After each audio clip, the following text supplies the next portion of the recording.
Yo, what's up, everyone? This is Khalen Saunders, aka Bink, and just wrapped up our game against the Chiefs. And welcome to Rearview.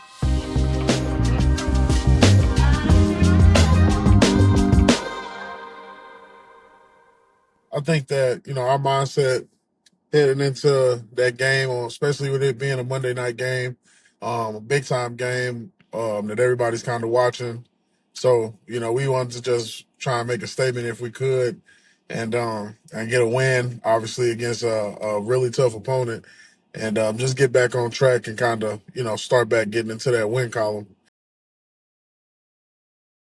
Being back there is man, it's a lot of memories in general. From football to life memories, man. It's just it was crazy being out there, and I obviously riding around out there because it was being a Monday night game, so we had a little extra time um, to roam around, kind of. So kind of went back to the spots that I was going to when I was out there, and it was almost a little nostalgia there, just like being back there, having accomplished a lot there.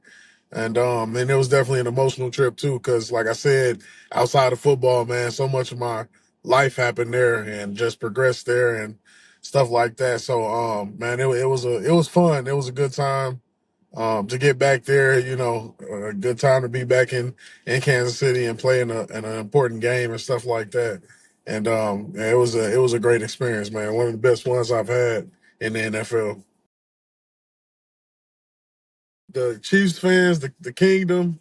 Yeah, they still got a lot of love for me, man. There wasn't no boos or nothing like that, even in the crowd. After I make a couple big plays and stuff, I come to the sideline and mostly it'll be guys saying like, "We miss you, we love you," and stuff like that. So, that's just that's how they were, kind of when I was there too. And so, they show a lot of love and support, and it was just fun, because at the end of the day, I'm a compete and I'm gonna compete my butt off, man, and they know that. So it was like a respect factor there of me making plays, but in the love for the love of the game, not trying to do nothing dirty, not trying to hurt nobody, just going out there and playing real hard, and there was a respect factor there. And my mom, she moved out there with me in Kansas City when I got drafted there. My brother went to school at UMKC and lived with me a little bit on and off while I was in Kansas City. So, all of us got huge ties there, and just being from St. Louis in general, just getting that opportunity to have some family come out and support and not be far from home, that was big for me. And then with my brother obviously being on tour and being gone a lot, for him to have an opportunity to make it to this game was special for me, and I think that kind of gave me a little spark and gave me a little good look. Just that connection, man, is really crazy.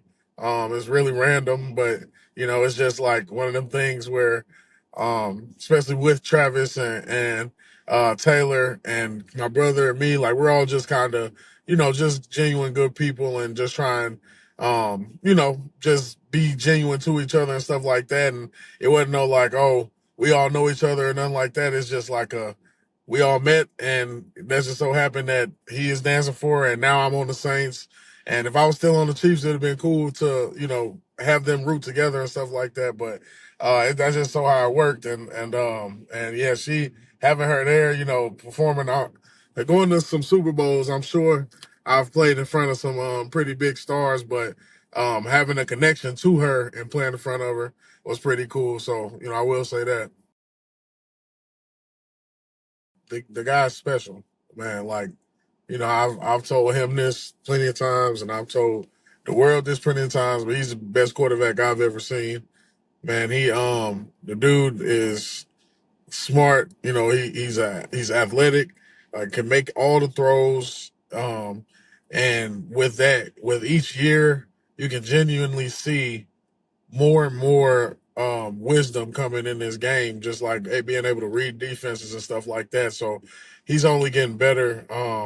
And that's a scary, scary thought to say Patrick Mahomes is only getting better. So, like I said, I ain't got nothing but respect for the guy, man. He works his butt off, and I've seen it in person how much he works. And like, guys think that he's trying to be flashy or, doing some stuff that like you don't necessarily need to do. And I mean, we all know you don't need to do a behind the back pass and no looks and stuff like that. But I mean, no looks, that's kind of, you looking off safeties and stuff like that's really a part of the game and stuff. So some of the stuff we call flashy, like he's been working on in practice to genuinely get big plays done.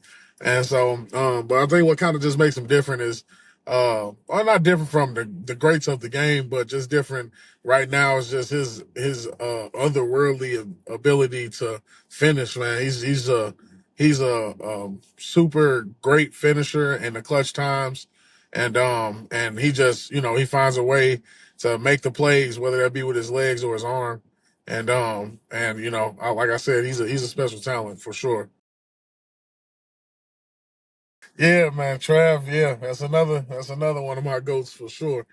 But yeah, Trav, what makes him so special is man, he's so smart, man. Like when it comes to reading defenses, I mean, that's why him and Pat work so well together, because you got two dang quarterbacks reading the defense together, but one of them is receiving the passes. So it's like, man, you got those two dudes, and with Travis's knowledge of defenses and zones, being able to sit down in them, Pat having the arm talent to whip it any way he needs to get it to him when he sits down. A lot of off schedule throws and stuff like that, man. That's what make those two guys such a dynamic duo. And like because there are a lot of athletic, there are tight ends that are more athletic than Trav, faster than Trav, all of that. But it's just that knowledge of the game, man. You can see it. I mean, you can literally see it in how he plays. I used to call him, we used to call him when I was on the Chiefs, the drunken master, because he kind of just runs his routes looking like he's like tipsy a little bit. Like he'll just sit down in the middle of his own and catch it and turn upfield and make something happen. Being in practice with Andy and Coach Reed, I mean, and Pat and Trav and all of them, and having 4 years of practice against them, I've seen a lot of practice goal line plays, real ones that we ran in the game. The what does they call it? The ring around the rosy one they did, and all of that. Like I've seen all of them practice, a few times in person, and so you can kind of just feel stuff when you're playing in the game, and I saw Trav kind of go in motion, and usually, I don't think Trav usually goes in motion too much, especially not a fast motion. Because he'll sit down or do a man zone ID or something like that. But this one was kind of like he ran over and then he's doubling back, and so I kind of felt the down block from Trey and them, and just fought pressure with pressure. Go back against the grain. That's always something you gotta, just be able to feel, because I'm kind of lucky. I play running back a little bit, so back in my day, so I know like how blocks feel when they're trying to do something specific, like when they're actually trying to reach the edge on the stretch compared to when it's a stretch cutback and they're trying to make you run sideways. So I kind of can feel those blocks a little pretty well, and know what the running back is thinking too, as far as trying to make a cutback and stuff like that. And I can feel that, it didn't feel like it didn't feel like, downhill, like people were trying to block me for a run. It kind of felt like what it was, kind of like some kind of gadget type of thing. And then, it just so happened that when he got it, I had just, shed, from Trey, and I was just standing there like we kind of locked eyes for a second too. I think it felt like a little minute for a second, but we looked at each other, and then yeah, I had to run them feet on through the goat, man. Had to get them once. It was another one of them, like they weren't kind of coming off the ball to knock us into the end zone to get a touchdown. So I kind of knew it was a pass, some type of gadget again. And I saw with the ball, I saw Pat throw the ball, so I was just really reacting to the ball. Just that's just football 101. I mean, you see the ball get thrown and you just turn and go towards it, even if you don't super take off running towards it. You want to see where the ball went at least. So I just turned and started kind of drifting towards it, and then Juju kind of had it, like almost caught the back half of it, and then it was like I saw, because he caught it a little bit, but it wasn't like a deflection like hit off it. He like caught it a little bit, and then he got hit, and then it like just kind of fell out of his hands and was floating right there. And yeah, like I said, I drifted that way and I scooped it up real quick, and then I honestly I didn't know I was as deep in the end zone as I was. Like I thought I was like 1 yard into the end zone. So I got the ball and I turned. You can literally see on the film, like I turned upfield with my head so quick because I'm like, I was just trying to see where everybody was at. And then the first thing I seen was Jonathan Abrams, and we look at each other for what felt like about 35, 45 seconds. Like that, it was only about 3 seconds, 2 seconds in real life, but I promise it felt like a minute because we almost like had literally like a telepathic conversation. It was that moment we both looked at each other and his eyes was like, he was about to start celebrating like, hey, good play, good play. And he saw my eyes was looking forward like, no, this play not over, bro. You need to turn around. And he kind of looked at me for confirmation, like with a little nod look, like, are we really turning around? I'm like, you see, I'm not going down, bro. Let's go. And he turned around with me, and then he kind of went behind me trying to get Worthy, trying to peanut the ball out. But after that, it went back to 2013, 2014 for me right then. I'm like, all right, I know what to do with the ball now. Shoot, I got it now, so I'm gonna go ahead and do what I know what I'm used to doing. And so I tried to cut back against the grain on Tooney, on Joe, but I got tripped up a little bit. But I think if I could have broke that tackle on Joe, I probably could have got at least another about 20 yards out of that. I'm a huge fan of football, and I've been a huge fan of football my entire life. And so, obviously, having some of them guys crack some jokes on me and stuff, it's almost an honor. Having people acknowledge you and something that you've been watching and putting into so long. I've been playing football, obviously not in the NFL, but I've been playing football alone since I was, in like the fourth grade and stuff like that. So, just this is something that I've always loved and always been a part of, and having those guys that are pioneers and legends of the game, reach or not reach out, but say stuff and kind of tag me and stuff and uplift you and stuff like that. It's always a good time and good feeling. And so, I tried to get back to as many people as I could that text me and tag me and DM me, but man, it was almost impossible. So, everybody that did, I appreciate y'all, and hopefully I can get y'all another play like that. To go out there and getting a turnover anywhere on the field is good, but getting it in the red zone, especially like at the 1 yard line when you're right there to score a touchdown, is even better. So I think that just that turn of momentum that we kind of needed to happen, it felt good to be the one that delivered that to our team. Rasheed had a bomb out there, and then another one. I believe that after we had got the turnover, he had another good catch that was like a 30 yarder to move him down the field. So definitely, man, Rasheed had a great game overall. Some explosive, exciting plays, and then Foster, he always does all the dirty work, man. Foster Moreau is one of those ultimate teammates, man, ultimate selfless guys that you love to have as a teammate. And I was happy to get the turnover and then see that my guy is the one who got the score at the other end. And so, yeah, man. But Shaheed and Foster, those guys, they did some good things throughout all last night. And actually, another guy on defense that stepped up in a big way with a couple of our guys down, in my opinion, was Anthony Orji. That guy, he's a goofball, man. He's a real, reserved guy. He's not too all in your face and stuff like that, but he really stepped up, man. I heard his name a lot. I saw him on a lot of tackles, around the ball a lot, and I've seen that a lot, multiple times. especially in the preseason.